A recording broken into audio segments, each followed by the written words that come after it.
selamanya anak laki-laki itu milik ibunya. Enggak dong. Iya, kan ada sebagian orang mengatakan begitu. Baru aja Bun, sebelum kita datang ke sini, baru aja tadi ada yang cerita bahwa ibunya ini mengatakan bahwa anak laki-laki itu milik saya. Jadi apapun harus saya didahulukan sebelum kamu mendahulukan istri kamu. Oh, gitu. kasihan banget.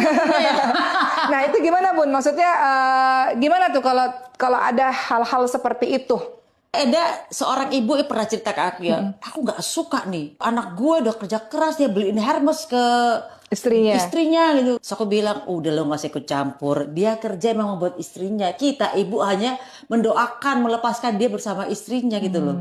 Udah kan kita udah cukup, kemarin kita dari kecil, dari bayi sampai dia menjelang dewasa, kita kawin kan, udah dilepasin kok ke istrinya, ya udah tuh biarin aja dia bersenang-senang gitu. Karena ingat ya, sekali kita ikut campur, anaknya ngikutin kita, terus dia berantem sama bininya, rumah tangga mereka bisa gara-gara omong kita loh. Iya. Jadi lebih baik gak usah ikut campur. Aku bilang gitu. Itu menurut aku. Iya.